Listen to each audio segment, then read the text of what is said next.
Recording.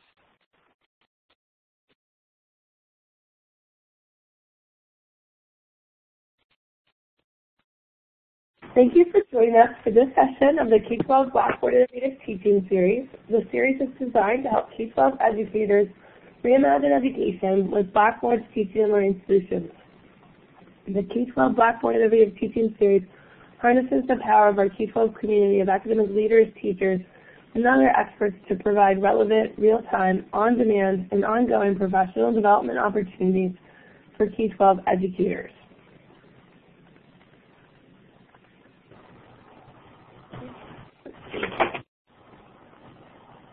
My name is Katie Gallagher. I'm the Director of Solutions Marketing for Teaching and Learning K-12 at Blackboard. I'll be serving as the moderator for the series this spring.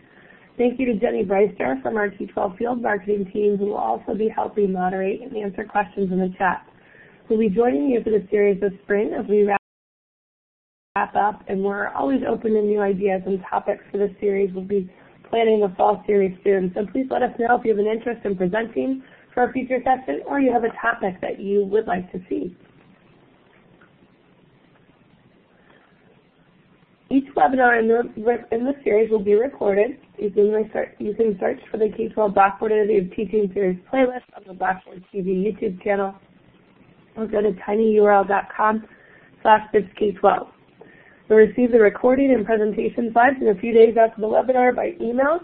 You'll receive an invitation to participate in an online professional learning community designed to augment the series and create an avenue for ongoing professional collaboration and dialogue. So please accept this invitation and participate in the online PLC. As you can see, we're getting close to the end of the spring series, but we still have a lot of exciting professional development sessions lined up. Join us again on Monday for a colleague of Philip and Janira, Diana Bailey, who will be talking about stress-free teaching. You can go to bb.blackboard.com/K12bits to register for Monday's session or any session within the series. If you haven't done so already, be sure to download the free bbK12 Live app to access the recordings of these sessions and have a free on-demand professional development. Wanted to be sure this group is also aware and considering joining us in Washington, D.C. this summer for Blackboard World. We're going to have a great K-12 track, and we look forward to seeing you there. Registration is now open. Today, we're pleased to introduce Janira Fernandez-Flores and Philip Dees from Lawrence Public Schools, who will be taking us through blending, a recipe for engaging in rigorous math instruction. Blended learning is helping math teachers engage students with rigorous math instruction while supporting the Common Core standards. Join us as we share a few strategies and techniques that we're using in our classrooms. Janira is a veteran mathematics and Spanish teacher in Lawrence Public Schools. She's taught for 10 years at the junior high school level and 9 years at the high school level, where she served as mathematics department chair. The last 2 years, she's brought her leadership skills to the position of teacher on special assignment.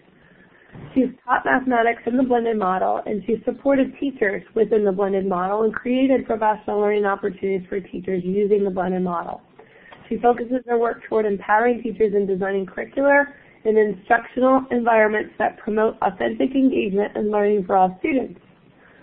Philip is also proud to be a teacher on special assignment with Lawrence Public Schools. He partners with teachers, parents, and administrators to design digital curriculum that supports blended learning classrooms and professional learning opportunities, while establishing an atmosphere of personalized learning for all.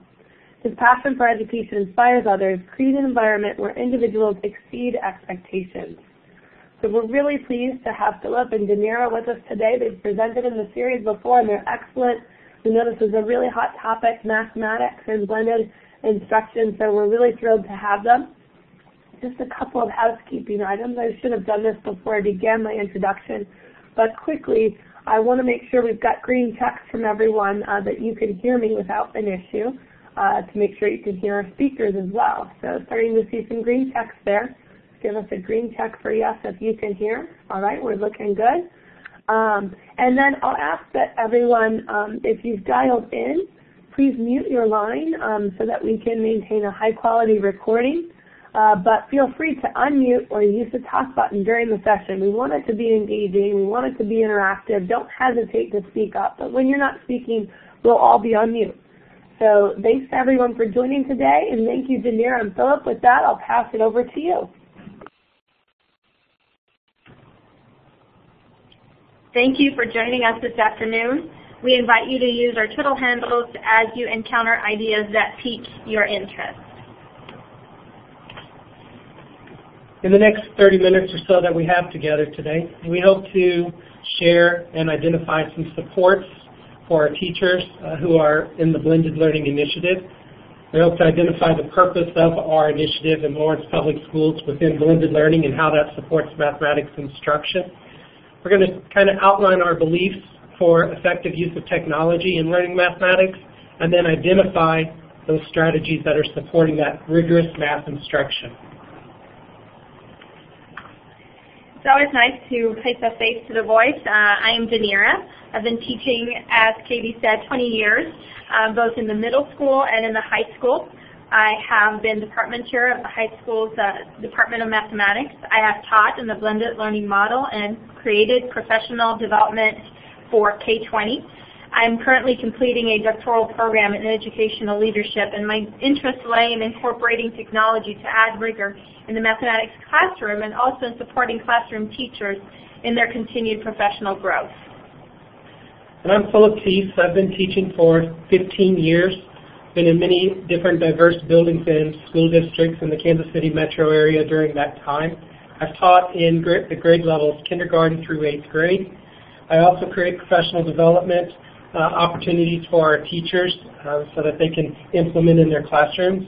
I've worked in the IT department within the K-12 environment. I've been the summer school principal, and I am currently completing my dissertation in urban leadership and policy studies. One of the first questions we're always asked is, what is a TOSA? It stands for Teacher on Special Assignment. It was our school district's response to providing support to our blended teachers. Our school district, Lawrence Public Schools, disbanded the curriculum specialist positions because they felt it was not meeting the needs of our changing 21st century classroom environment.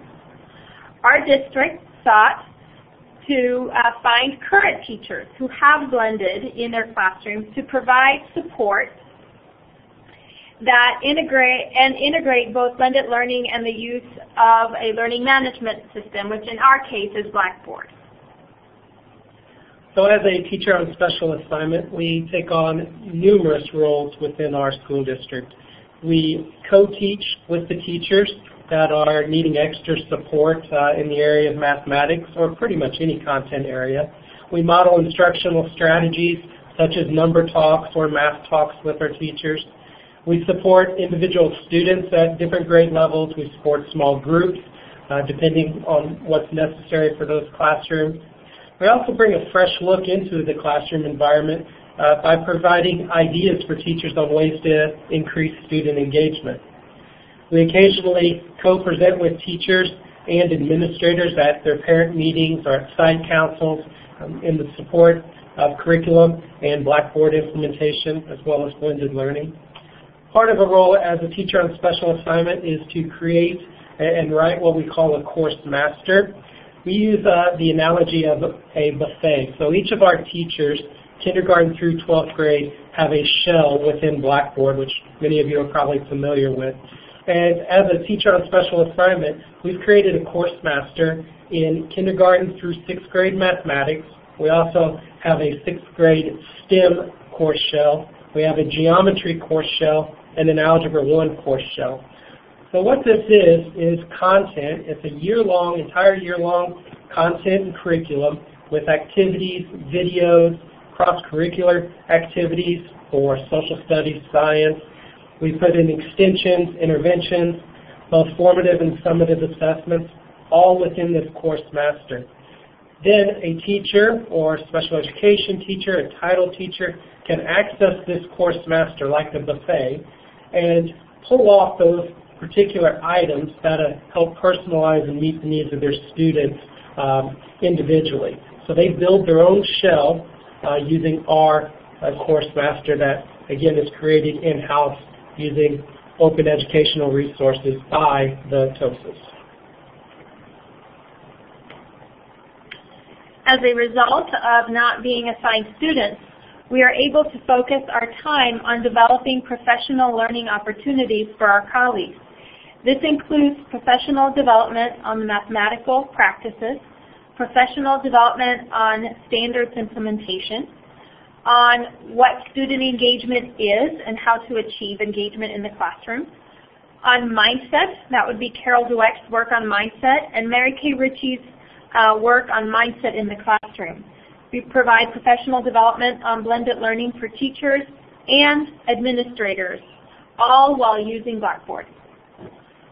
Another area of professional learning that we provide for our teachers are on our Tuesday collaboration days. So our district has set up an opportunity for between 45 and 50 blended learning teachers to join us each Tuesday for different learning opportunities focused around blended learning. And it's also a time to collaborate with the teachers on special assignment and other teachers across all grade levels. During these days, we focus on the blended teaching competencies. We might focus on student engagement. We sometimes focus on the STAMR model. We support all content areas during this time. We have kindergarten teachers working alongside calculus teachers. We have fine arts teachers, again, working along the special education or supporting the math teacher in the classroom. We provide additional sessions for parents and community members around blended learning and how they can access Blackboard with their child. We don't only provide professional development for our school district colleagues, we have opened our school district to those that are interested in our initiative. We provide tours for groups to see blended learning in action. These include local board members, community members, individuals from other communities. To date, we've provided 100 tours in the last 1.5 years.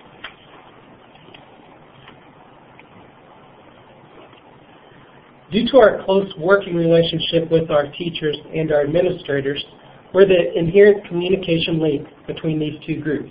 We work closely with both teachers and administrators on a daily basis. We have an understanding of the needs of our teachers while understanding the big picture of our district initiatives and our board goals.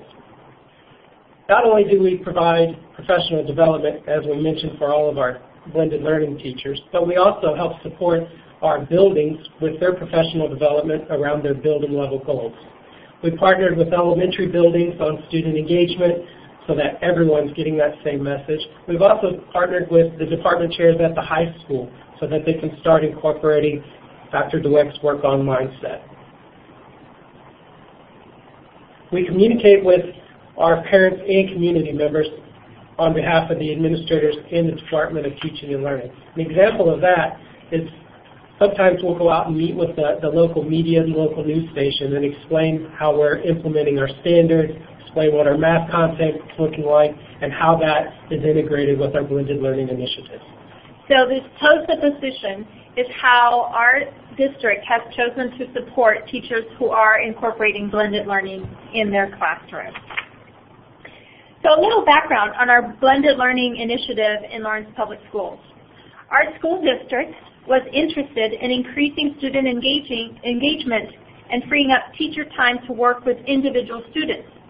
To meet this goal, our administrators and 8 teachers engaged in action research seeking to see if this instructional model of blending could increase student engagement and provide resources for teachers so that they would work with individual students and groups. We began this in the spring of 2013. The teachers that were selected included a high school math teacher, 2 middle school teachers, and 4 elementary teachers. The 4 elementary teachers all chose to implement blended learning during their math time. Let's take a look at this graphic on your screen. When we're speaking about meaningful engagement, we're going to define it around these key components of a teacher, a student, and the content. So our students need their content to be relevant. Our teachers need to be the experts, and also they're the ones building those relationships with their students. 3 of these components together strengthen engagement. We've already talked a little bit about our resources, but that relevancy piece is access to those resources. Not only do our students have access to resources, but our teachers also have access to different resources and have become experts in their content area. Since they now can spend more time with the individuals or the small groups, this enhances those relationships with their students. So what would one example of a relationship be? Well, we have a second grade teacher who's been teaching her career about 35 years so far. And she shared with us here recently that in her blended classroom, and specifically when she's been blending math, she sees that engagement has really increased for our students. So much that lately when they're working on their math tasks, they look up at the clock, and when it's supposed to be recess time, they ask if they can go out later or just skip it altogether. In her 35 years, she says she's never really experienced this with second graders before. So let's get started with talking about rigorous math instruction. We believe that effective use of technology will assist teachers in promoting the standards for mathematical practice. Why? Because rigor is defined as how students engage with mathematical content, which is represented in the standards for mathematical practice. In Kansas, we adopted the Common Core Standards, which means that we lawfully adopted the 8 standards for mathematical practices, which is what adds rigor to a math classroom. Rigor is not about how difficult the problem is, whether the values you're using in the mathematical expression or equation are large numbers, or you're incorporating decimals or incorporating fractions. That is not rigor. Rigor is about how students interact with the math.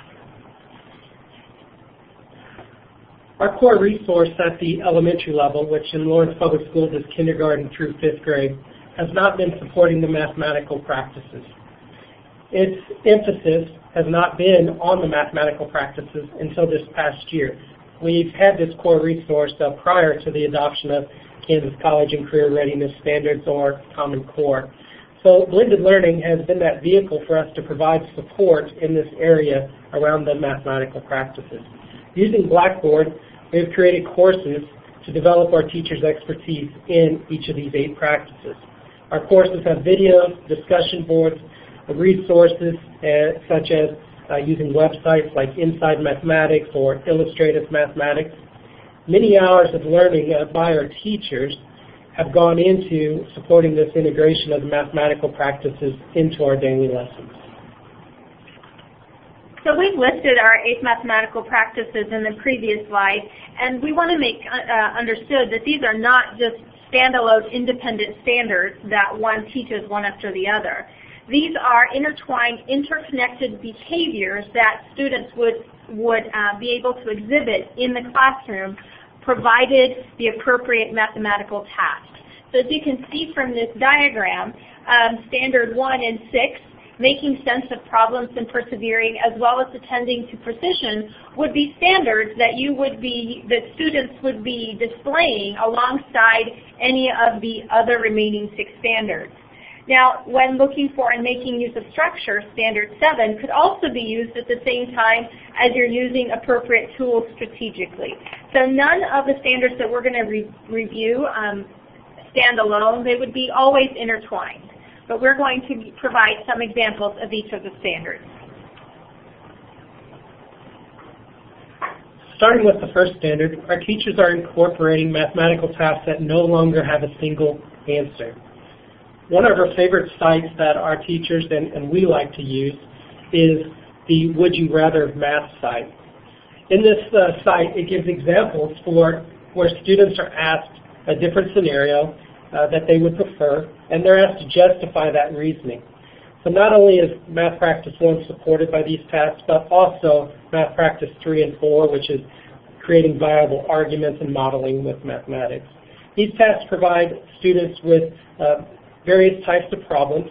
They all have a low entry point and a high ceiling, and what I mean by that is that every problem allows a student to enter wherever they are, so they can be as sophisticated as they want to make it. They have the choice on how to determine their answers, also using technology. students are able to choose among different tasks that teachers are providing. And they can involve using virtual or hand-on manipulatives to arrive at solutions to problems such as this one. This item is about creating a frame for a square picture. And students are to use those different sized tiles to come up with a frame and be able to explain how they would put that frame together. Each of the tiles can be represented by a mathematical expression. So students would be able to represent the putting together of the frame abstractly by writing a mathematical expression.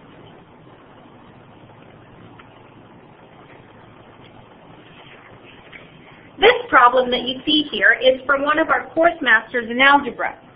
Students are asked to determine whether their teacher should continue to purchase her coffee at Starbucks or buy this coffee maker in pods so she can have her daily coffee. Now, if you are a math teacher, you can recognize that this is a system of linear equations. But the way this problem is presented to students, students don't need to know how to solve a system of linear equations.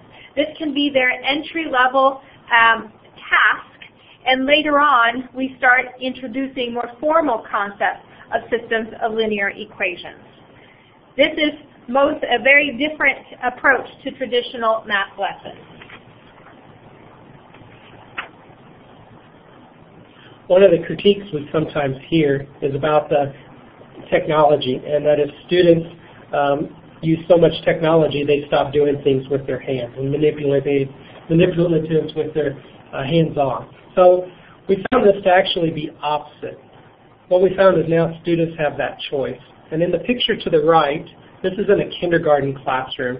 So this particular student, probably in our traditional classroom setting, may be getting in trouble for misbehaving or would be off task because they would be with everyone doing the same thing. But what this picture shows is this student had the opportunity, his class was working on single-digit addition, and he was ready for three-digit by three-digit addition. So what he has here is a problem that his teacher has given him, and he's totaling up the number of boys and the number of girls, both at kindergarten and first grade, again, that three-digit addition. And he has to model that using those base 10 blocks. You can also see there with the technology component, he's able to go in, watch a video on that, look at how other numbers are being modeled when it comes to three-digit addition, and use this as an extension. The picture on the left is another site that our teachers really like using. It's the Desmos. It's one of the favorite sites. And what the students there are doing is playing this polygraph game, and they're identifying different graphs based on a given scenario.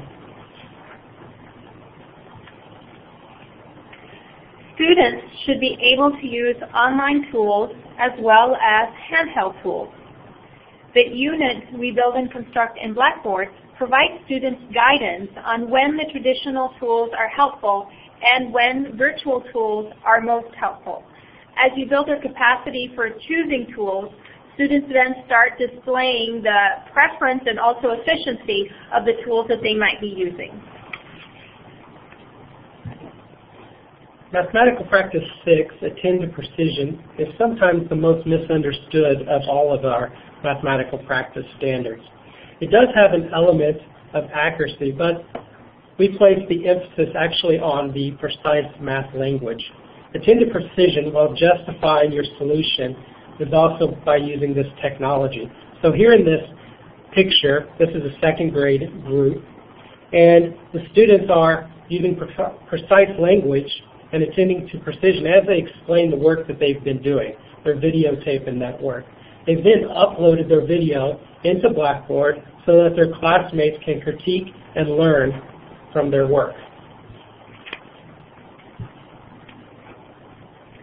Because the teacher is not the sage on the stage or in front of the room managing the entire group, she's able to engage with individual students and individual groups.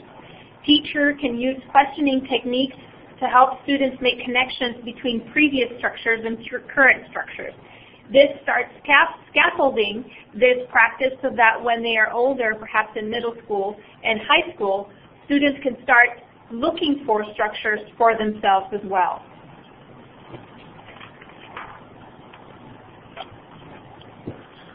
Our final practice of Math Practice 8 is where students are engaging in math tasks that allow them to notice different patterns.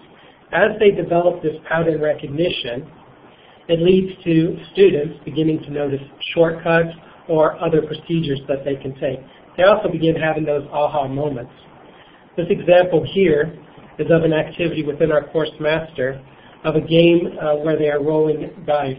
And the game leads students to understand linear inequalities and starting to notice those outcomes prior to them rolling the dice. So the final thought that we would like to leave you with is this. When we are planning for mathematics, we should be thinking about what tasks can I give to build understanding rather than how can I explain clearly so that they can understand.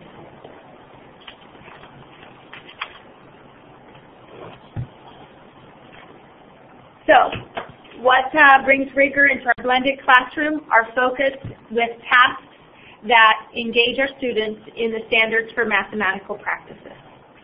Any questions?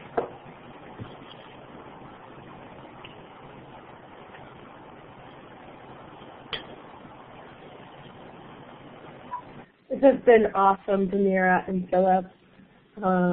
Yeah, we got a comment in there. Love that final quote. Folks who've been able to take time out of their day to join, we'd love it if you would share some additional questions or comments that you might have about the presentation. You can use the talk button to speak up, you can unmute your phone, or please feel free to type in the chat.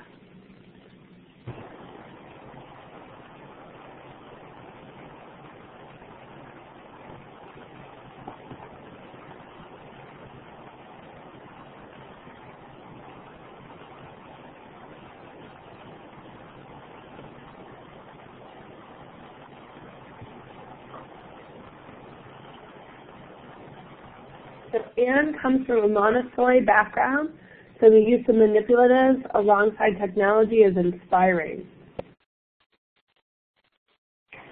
Absolutely. Nothing excites us more as math teachers to walk into the classrooms and notice this. We have students engaging with different manipulatives that are found in the classroom, as well as creating their own. The last time I was in a kindergarten classroom, the students were using clay and breaking up the clay to represent their counting. They were trying to add and subtract, and they were using pieces of clay they were turning into balls so that they could do their mathematics.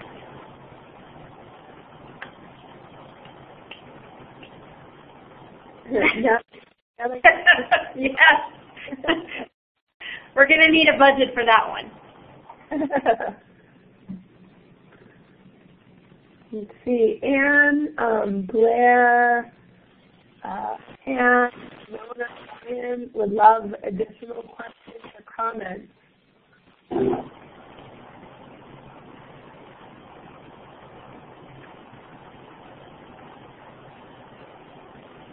I know I'm going to share this recording, Danira and Philip, with my husband as well. He's not able to join today.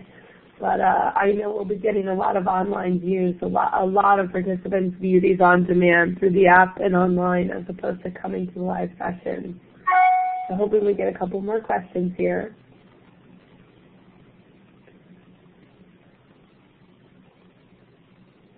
All right. As we're waiting for additional questions to come in, go ahead and just have a reminder that the registration is open for Blackboard World. We'd love for you to consider joining us. I believe Philip and Danira will be presenting at Blackboard World this summer. I know you haven't received your notification yet, but I'm pretty sure you will be there presenting, and you'll be receiving something pretty soon this week. I wanted to also thank everyone for joining. You can reach me at Katie Gallagher on Twitter, or email me at katie.gallagher@blackboard.com. You'll be receiving the recording in a few days with the attachment. We've got another question. That's great. I don't want to close up quite yet. How long did it take you to convince the administration for the budgeting and the need for the TOSA role? No time at all. This was the administrator's decision. Our assistant superintendent made that top decision of looking at the supports at the main office, if you will, and identifying what was in place that could help teachers. And I think that during that first initial year in which that group of 8 teachers were executing blended learning and their action research, they were able to note what they had in place and identify what they probably needed. And so it was our administrator's vision that that resulted in disbanding everything that was at the district office and changing it for this TOSA role.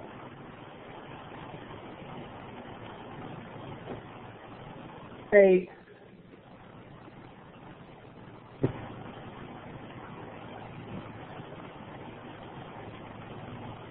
Any other questions?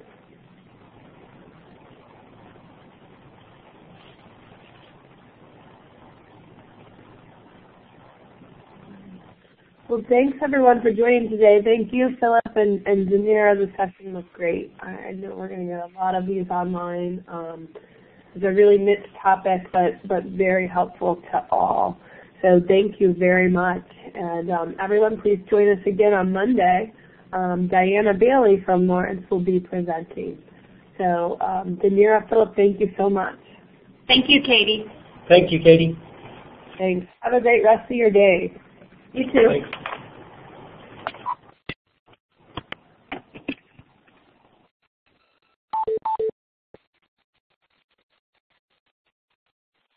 This call is no longer being recorded.